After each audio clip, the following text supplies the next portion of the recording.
Pepe, deixe-me mencionar o que Donald Trump disse sobre sua última conversa com os líderes europeus. Claro. O que é isso, Pepe? Conversamos com a França, a Alemanha e o Reino Unido. Todos líderes muito bons, grandes amigos meus.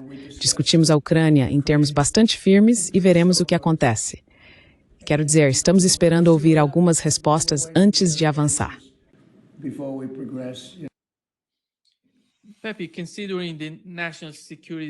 Pepe, considerando a estratégia de segurança nacional dos Estados Unidos, em que a questão da Ucrânia deixou de ser uma prioridade, como você vê esse tipo de confronto entre os Estados Unidos e os europeus em relação à Ucrânia?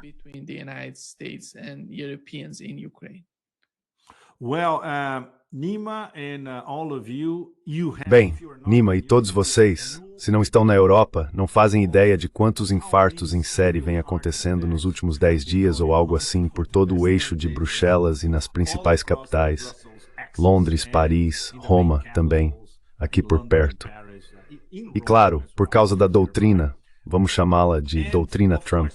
Embora eu já tenha levantado essa questão na minha coluna, que provavelmente sairá mais tarde, depois da nossa conversa na Sputnik International em Moscou. Eu levantei a questão e tivemos uma discussão sobre isso porque fui explícito demais. Disseram, olha, você não pode dizer isso porque eles vão vir com tudo para cima da gente. Basicamente, eu estava dizendo que Trump não era capaz de escrever essa doutrina.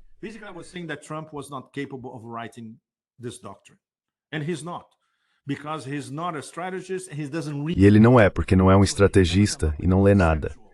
Então ele nunca poderia elaborar um documento conceitual como a Estratégia de Segurança Nacional.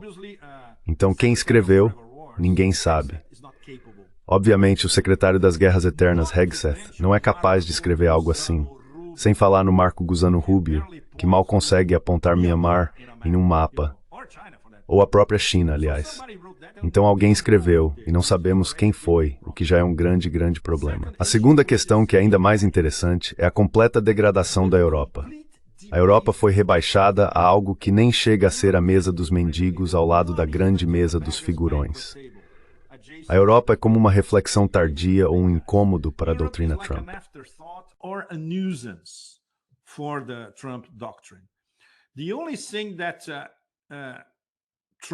A única coisa que Trump e seu círculo esperam da Europa é: aumentem o orçamento de defesa para 5% do orçamento total, comprem todas as nossas armas e paguem com seus euros, e basicamente fiquem calados.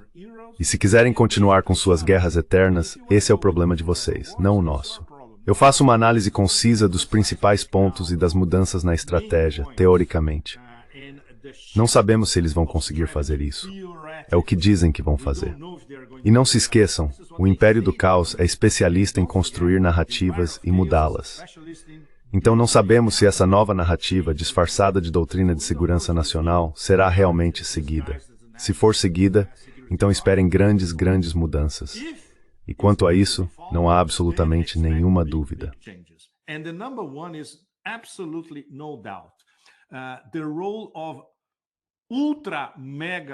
O papel de subvassalo ultra-mega agora cabe à União Europeia e, é claro, a todos os parceiros europeus da OTAN, que serão valorizados apenas por sua contribuição monetária à aliança, e nada mais. Outro ponto muito, muito importante é naturalmente o que eu chamaria de normalização teórica entre Washington e Moscou. Ainda não sabemos, é isso que eles dizem que vão fazer. Eles não falam em detalhes sobre normalização em termos de esferas de influência ou sobre alcançar um pacto de indivisibilidade da segurança entre Washington e Moscou, que foi exatamente o que os russos tentaram enfatizar às administrações americanas anteriores em dezembro de 2021. E não houve resposta.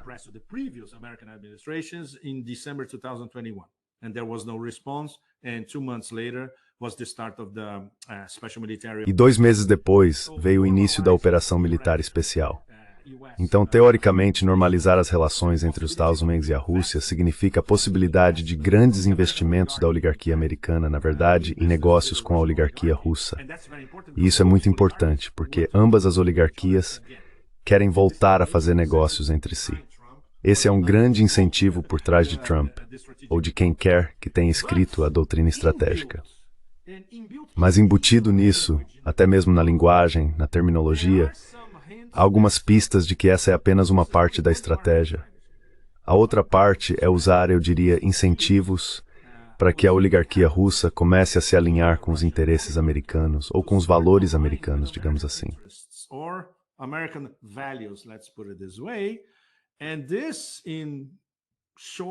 No curto, médio ou longo prazo, isso provocaria uma divisão entre as oligarquias russas e iria contra o Kremlin.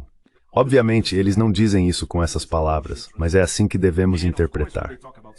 E claro, quando falam em segurança, está embutida nessa terminologia a ideia de que podem usar a cibersegurança ou o ciberterrorismo para incitar minorias no espaço pós-soviético ou até dentro da própria Rússia contra a Rússia. Em outras palavras, pregadores online falando com tajiks já expatriados na Rússia ou planejando ir para lá. E a Rússia leva isso muito a sério. Eles sabem que existem células tajiks salafistas, wahhabitas, chamadas de online, operando dentro e fora da Rússia.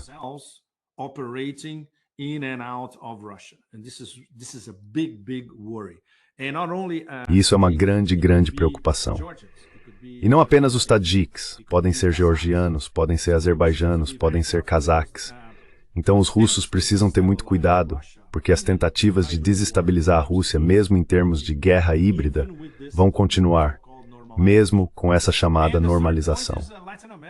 E o terceiro ponto é a América Latina, Nima, que uau, a situação é crítica para o que os americanos chamam de hemisfério ocidental, traduzindo em termos do mundo real, América Latina. Eles querem o quintal deles de volta. A questão toda não é apenas a Venezuela. É a Venezuela, é a Colômbia. A Colômbia foi ameaçada por Trump há poucas horas. É a Venezuela, é a Colômbia, é o México. It's Venezuela, it's Colombia, it's Mexico and it's Brazil. E é o Brasil, a nação mais importante da América Latina, que por acaso é membro dos BRICS. Portanto, a estratégia geral do governo Trump, que é uma guerra híbrida contra os BRICS, não muda muito, mesmo com essa chamada normalização com a Rússia. Porque tudo na nova estratégia de segurança internacional, que aponta para a China, também aponta para o cerco à China e à Rússia. O mais importante, provavelmente o ponto mais importante de toda a estratégia, é uma tentativa, não muito sofisticada, mas bastante óbvia se você ler nas entrelinhas, de provocar uma cisão entre a Rússia e a China, o que é impossível.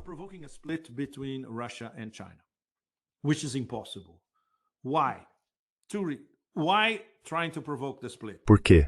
Por que tentar provocar a divisão?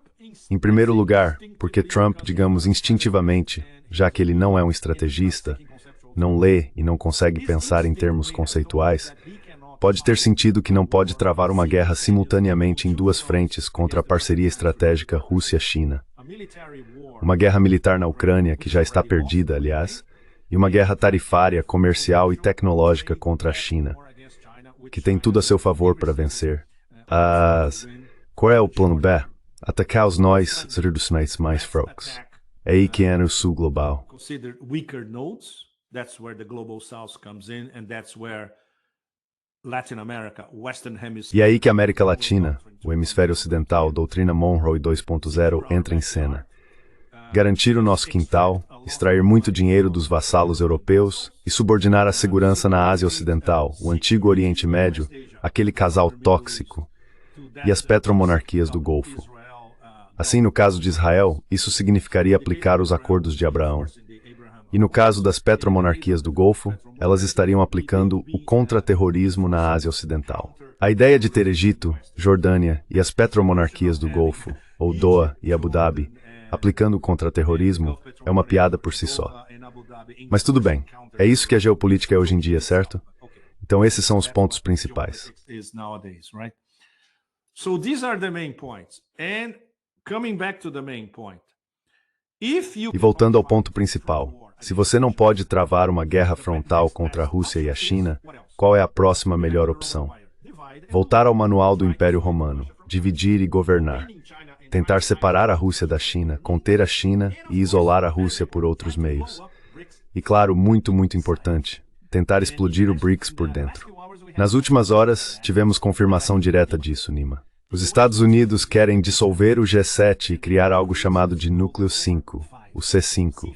De acordo com o governo Trump, o C5 seria formado pelos Estados Unidos, Rússia, China, Índia e Japão.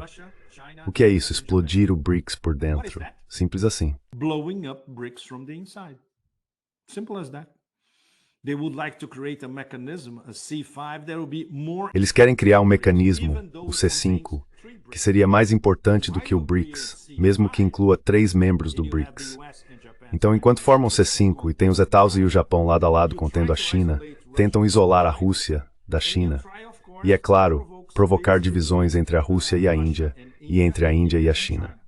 Como se pode ver, não é uma estratégia muito inteligente, mas é tudo o que os americanos, o governo Trump, tem no momento.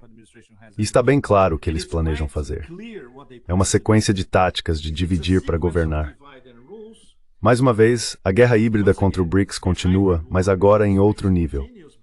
É como se dissessem, certo, vamos dividi-los por dentro e tentar fazer com que um entre em conflito com o outro. Muito, muito perigoso, para dizer o mínimo. Very, very dangerous, to say the least. A estratégia de segurança nacional dos Estados Unidos, todo mundo está falando sobre ela e sobre as mudanças, as importantes mudanças que podem ser vistas nesse novo documento. Qual é a sua compreensão sobre isso e quanta diferença você percebe em relação à anterior, da administração Biden?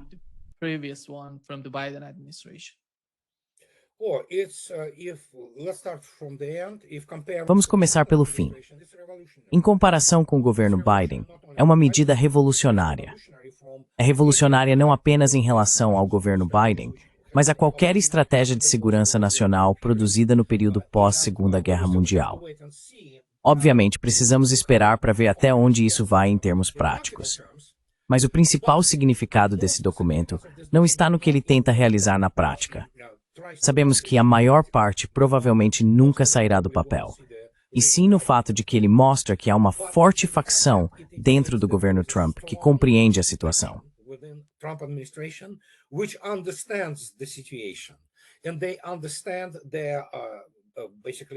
E eles basicamente entendem o dilema em que os Estados Unidos se encontram. Esse é um dos capítulos do que é chamado de versão completa. Ainda não a vimos, mas vários veículos de mídia já viram. A Estratégia Nacional de Segurança Completa e Detalhada diz que a hegemonia não é alcançável. Nunca foi. É o que venho dizendo há quase 20 anos. Tudo isso são ilusões.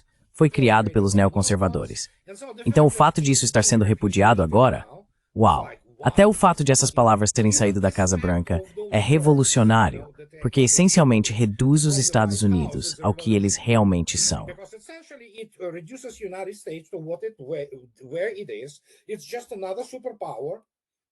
É apenas mais uma superpotência que em algum momento foi grosseiramente enfeitada, grosseiramente exagerada. Bem, uma besteira, sabe? Especialmente pelos neocons e pelos intervencionistas liberais. Todos eles são essencialmente neocons. E os Estados Unidos simplesmente não têm os recursos para fazer o que gostariam de fazer. Obviamente, eles gostariam de se concentrar no hemisfério ocidental agora, mas essa é uma outra história. Mas o fato é que, quero dizer, há coisas revolucionárias aí, como criar estabilidade estratégica entre a Rússia e os Estados Unidos e cooperar em várias questões. É tipo, uau, cara, isso é. E claro, é essencialmente uma admissão de que a Europa acabou. Os Estados Unidos estão simplesmente se desfazendo da Europa, porque a Europa não tem futuro.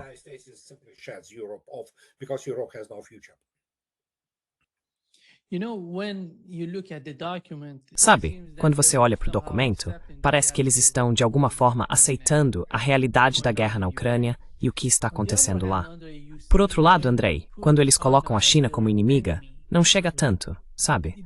Por que isso? Você acha que eles estão tentando, de alguma forma, separar a Rússia da China? Ah, sim.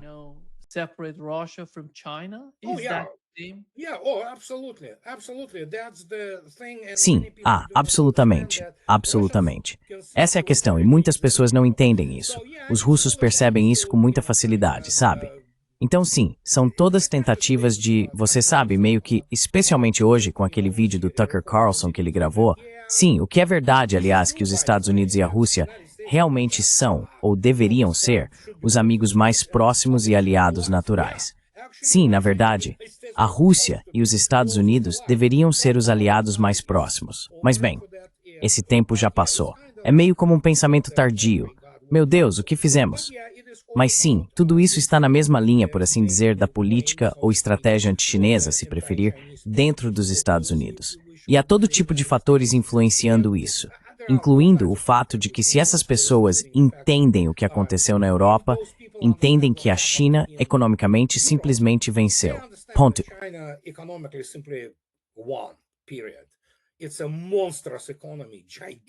É uma economia monstruosa, gigantesca, de longe a maior economia do mundo, e não há nada que eles possam fazer. Então, quero dizer, eles perderam o tempo. Lembre-se, Vladimir Putin estava pedindo, ei, deixem-nos entrar na OTAN. Então os russos pediram, no início da OTAN, deixem-nos entrar. Mas estratégia é como gravidade. Não é algo agradável quando você não sabe fazer estratégia ou entender com o que está lidando. Então eles não entenderam. E em termos históricos, calcularam tão mal que sim, a Europa e a civilização europeia estão praticamente acabadas. É uma estrutura subserviente, vassala, chame como quiser. A União Europeia vai se desintegrar. De fato, já está se desintegrando. E este é apenas o começo dos processos que condenaram a civilização ocidental como hegemonia nos últimos 500 anos.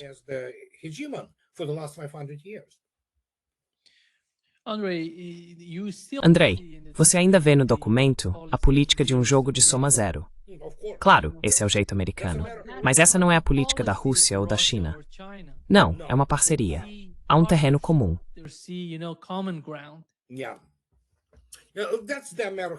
Sim, esse é o jeito americano. E vai levar um tempo para se desacostumar com a ideia de que, de alguma forma, os Estados Unidos podem ditar condições que simplesmente não podem. O país não tem os recursos nem a capacidade para isso. Ainda assim, os Estados Unidos continuam sendo uma superpotência por vários motivos. Obviamente, pela dimensão de sua economia.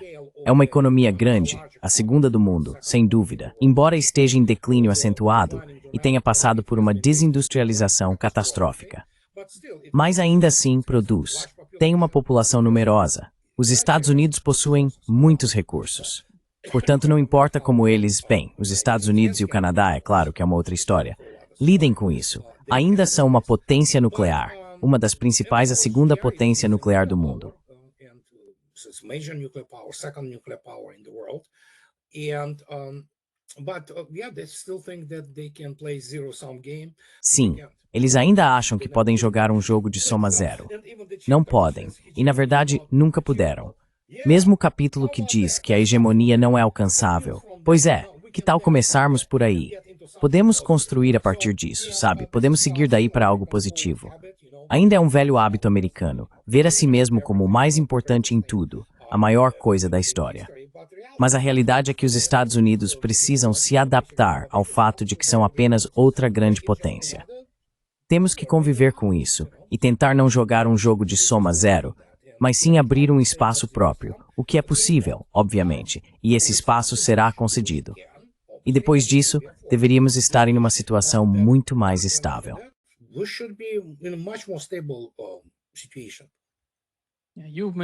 Vocês mencionaram que, após a divulgação desse documento, a Europa parece estar em algum tipo de pânico. It's tão confim. E aqui está o que o secretário-geral da OTAN disse. Isso realmente mostra o pânico, aliás.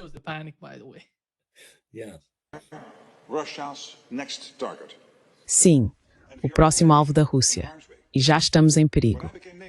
Quando me tornei secretário-geral da OTAN no ano passado, avisei que o que está acontecendo na Ucrânia poderia acontecer também com países aliados. Temo que muitos estejam silenciosamente complacentes, que muitos não sintam a urgência e que muitos acreditem que o tempo está a nosso favor. Não está. O momento de agir é agora. O conflito está à nossa porta. A Rússia trouxe a guerra de volta à Europa e devemos estar preparados para a escala de guerra que nossos avós e bisavós suportaram. Imagine bem um conflito alcançando cada lar.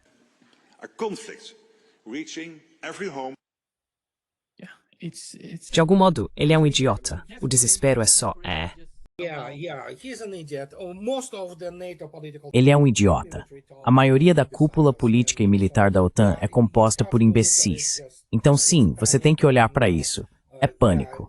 E esses slogans são no máximo engraçados, porque você está vendo. Bem, por exemplo, a França está se tornando um país do terceiro mundo. A Alemanha também. Eles simplesmente não entendem. O Reino Unido nem aparece no horizonte. Eles ainda têm um pouco de conhecimento tecnológico residual, porque costumavam ser uma das grandes potências aéreas. Tinham capacidades reais, especialmente na aviação comercial e de combate. Mas isso acabou. Ainda assim, mantém um pouco se você olhar para a Rolls-Royce, por exemplo. O mesmo vale para a França. Mas fora isso, sim, olhe para eles. Eles entenderam o recado. Não precisamos mais de vocês. Vocês são apenas o almoço. Ponto final.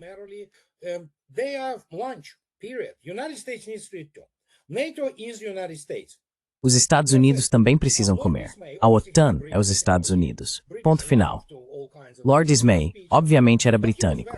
Os britânicos adoram todo tipo de figura de linguagem, mas ele estava muito certo quando disse que a OTAN foi criada para manter os americanos dentro, os alemães sob controle e os russos fora. Então, embora o problema seja deles agora, os russos não querem a Europa. É isso que eles não entendem. A ideia de o exército russo, por exemplo, limpar a fedorenta Paris deles, sabe? De ratos e banheiros, com o corpo de engenharia russo indo até lá. Isso é aterrorizante para os russos. Então, que vivam no esgoto e pronto. Militarmente, eles são insignificantes. É patético lá. E sim, porque obviamente a OTAN é os Estados Unidos. Sempre foi. E agora que os Estados Unidos dizem vão se danar, comprem armas de nós, tudo bem, vamos viver com isso.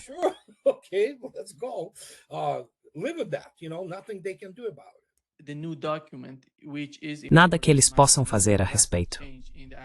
O novo documento, que na minha opinião é importante, marca uma mudança drástica de atitude, na forma como os Estados Unidos veem toda a situação do conflito na Ucrânia. A nova estratégia de segurança nacional de Trump aponta algo totalmente diferente do que conhecemos da britânica.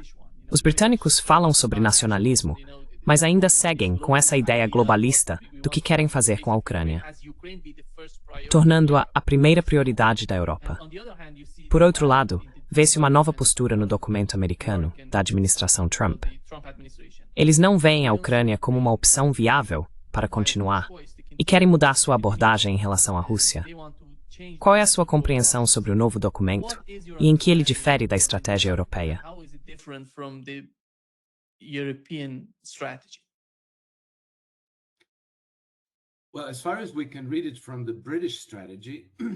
Bem, pelo que podemos entender da estratégia britânica, é a mesma coisa de sempre. É uma política globalista bem apresentada, comprometida com a Ucrânia. Eles não se importam com a Ucrânia. A transformaram em uma ferramenta contra a Rússia. É isso que eles não conseguem abandonar. Ainda estão comprometidos com a mudança de regime e a fragmentação da Rússia, balcanizando-a para eliminar um rival poderoso em sua busca por estabelecer ou restabelecer a hegemonia sobre o território eurasiático. Essa é a mesma estratégia mackinderiana que remonta a mais de 100 anos. Já a estratégia de segurança nacional dos Estados Unidos para este ano, em contraste, representa uma guinada acentuada em relação ao status quo, porque até agora os Estados Unidos estavam totalmente alinhados com a mesma estratégia globalista do restante da Europa, de seus aliados, por assim dizer.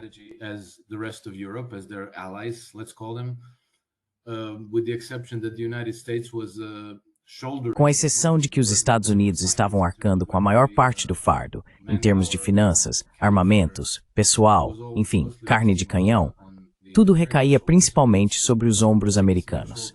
E acho natural que, em certo momento, o povo americano se canse disso. Então, no ano passado, por volta de novembro, as pessoas tiveram a escolha entre continuar com as mesmas políticas de Kamala Harris ou mudar. E a única alternativa era Trump. Então ele foi eleito. E, até agora, Trump, com seu estilo imprevisível, que é vulgar nas margens, digamos assim, está realmente entregando resultados. E acredito que esse documento de estratégia de segurança nacional que acabou de ser publicado é praticamente o início de uma guerra fria entre os Estados Unidos e a Europa.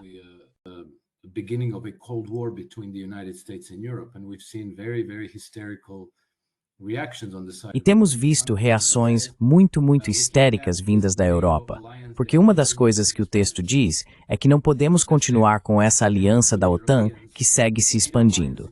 Isso está lá. E para os europeus, a expansão da OTAN é basicamente uma obsessão. Eles ainda querem a Ucrânia dentro. Se conseguirem a Ucrânia, depois vão querer a Geórgia, a Moldávia e o Cazaquistão. Quem quer que consigam colocar na OTAN, a coisa vai tentar continuar se expandindo. Então, os americanos, certo, chega, não estamos interessados, adeus. E o documento também reafirma explicitamente a doutrina Monroe. Então, acho que o que estamos vendo agora na Venezuela e a guerra de palavras com a Colômbia pode fazer parte disso.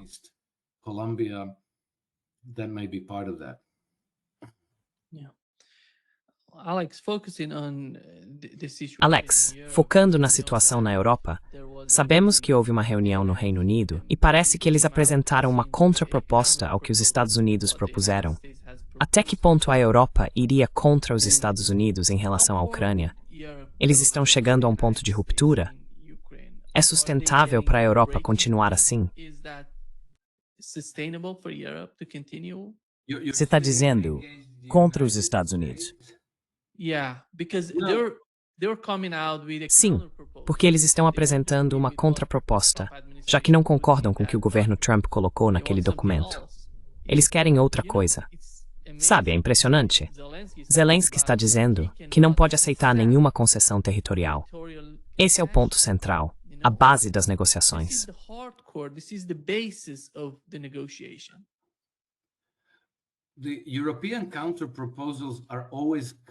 As contrapropostas europeias são sempre calculadas de modo que a guerra continue. Essa é a prioridade deles, mantê-la em andamento. Então a contraproposta é nenhuma concessão territorial, e a Ucrânia ainda tem o direito de ingressar na OTAN. Isso já ultrapassa a linha vermelha da Rússia, o que garante que a guerra continuará. E a Ucrânia está perdendo a guerra. Está sendo destruída nesse processo. Eles estão perdendo entre 1.000 e 2.000 soldados por dia. Essas pessoas estão fazendo tudo o que podem para continuar a destruição da Ucrânia e a morte de todos esses soldados. É algo feio, inconcebível, e coloca os europeus em conflito direto com os Estados Unidos. Agora, até onde eles irão nesse conflito?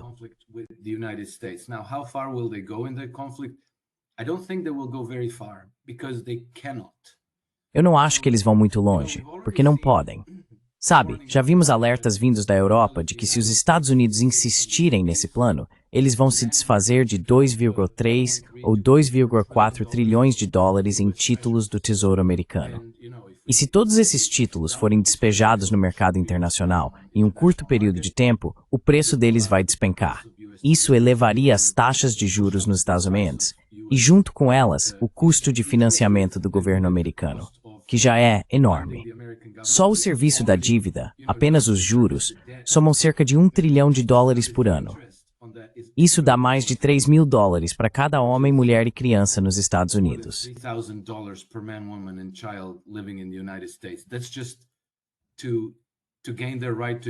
Isso é apenas para garantir o direito de existir dos detentores de títulos.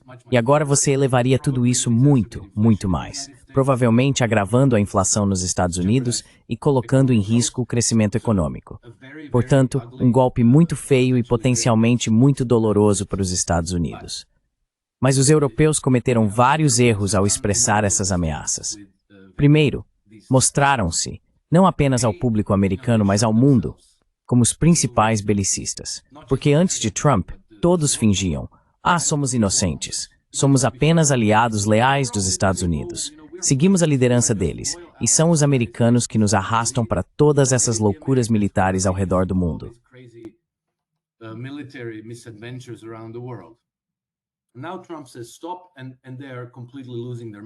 E agora Trump diz, parem, e eles estão completamente perdendo a cabeça. Eles querem que a guerra continue e estão fazendo de tudo, inclusive ameaçando os Estados Unidos, para fazê-lo desistir das negociações de paz. Mas sabe, a parte estúpida disso é que eles se marcaram aos olhos do público americano como o inimigo de fato e como os principais fomentadores da guerra. Então agora isso se torna claro e inegável. Mas o que eles forcem nesse pode ter um efeito muito maior de revidar. much bigger way of hurting them back. So, let's say you dump all the US Treasuries. Então, digamos que você despeje todos os títulos do Tesouro dos Estados Unidos, provoque o colapso do preço dos títulos do Tesouro e eleve as taxas de juros nos mercados globais e assim por diante. Bem, você sabe, os europeus precisam de dólares americanos porque ainda é a principal moeda de liquidação do comércio mundial. Portanto, se quiser importar petróleo, gás, carvão, café, qualquer coisa que compre nos mercados internacionais, você precisa de dólares americanos. E, para obter dólares americanos, é preciso adquiri-los. Os bancos europeus já enfrentam sérios problemas de liquidez em dólares. Por essa razão, o Federal Reserve estabeleceu linhas de swap de liquidez com os bancos europeus, de modo que, se ficarem sem dólares, possam recorrer a essas linhas junto ao Fed. Mas o Fed poderia cortar isso de um dia para o outro, e então, nada mais de dólares americanos. Isso poderia paralisar completamente o comércio internacional europeu.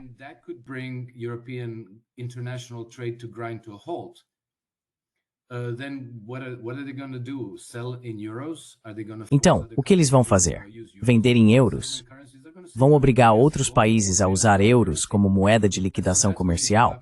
Eles vão dizer não, nos pague em ouro ou na nossa moeda. E isso vai colapsar o euro. Pode fazer os juros na Europa dispararem. Basicamente seria um bumerangue, mas você lança um bumerangue força 1 e recebe um bumerangue força 5 na cara. Então você sabe, o Trump já está procurando qualquer pretexto para aumentar as tarifas sobre seus parceiros comerciais. Desde o início do governo Trump, as pessoas ao redor dele têm tratado os europeus com uma certa dose de irritação.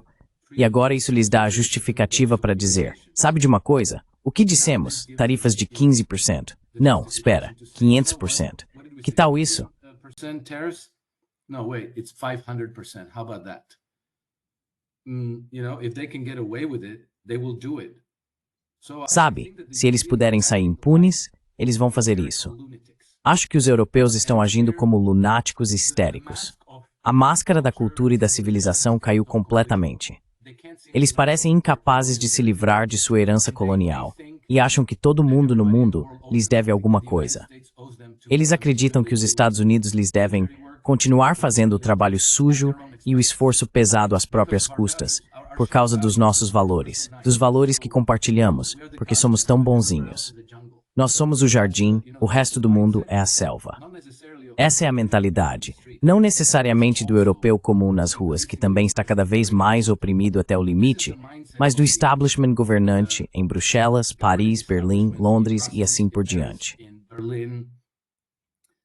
In London and so forth. And these people are very low caliber politicians. E essas pessoas são políticos de calibre muito baixo. Eu preciso compartilhar essa história, Nima, porque é simplesmente incrível. Alguém finalmente montou um vídeo de 15 minutos no YouTube com os maiores momentos de Kaja Kallas, suas várias declarações. E nem são 15 minutos só de Kaja Kallas, é talvez metade disso, e depois o cara comenta. Então, além de ela ser incrivelmente burra, o que você percebe, tipo, a gente a ouve fazer uma declaração de 30 segundos, 1 minuto, 2 minutos, e assim por diante de vez em quando, certo? Mas quando você a vê por 15 minutos seguidos, percebe que ela fala o tempo todo como a princesinha do papai. O tom de voz, os gestos, todo o comportamento dela, é tudo como a princesinha do papai. Ela sempre fala como uma garotinha. Então, além de ser incrivelmente burra, ela também é revoltantemente irritante. She's also revoltingly annoying, and I could not listen to the whole 15 minutes. E eu não consegui assistir aos 15 minutos inteiros daquele vídeo porque ficou muito irritante. Mas esse é o nível dos líderes que temos na Europa, e não é por acaso. Não, eles foram escolhidos para serem desinformados, estúpidos e imprudentes. Antigamente havia líderes qualificados e competentes na Europa, mas eles foram sendo lentamente eliminados do sistema. Um exemplo notável foi um almirante alemão. Acho que o nome dele era Kayashin Schambach. Quando a guerra começou em 2022, ele estava na Índia, em algum evento internacional relacionado à defesa, uma conferência. E nessa conferência ele disse, bem sabe, essa crise entre a Rússia e a Ucrânia, A solução de menor custo é simplesmente reconhecer as preocupações de segurança da Rússia, tratá-los com respeito e encontrar uma solução sem travar uma guerra.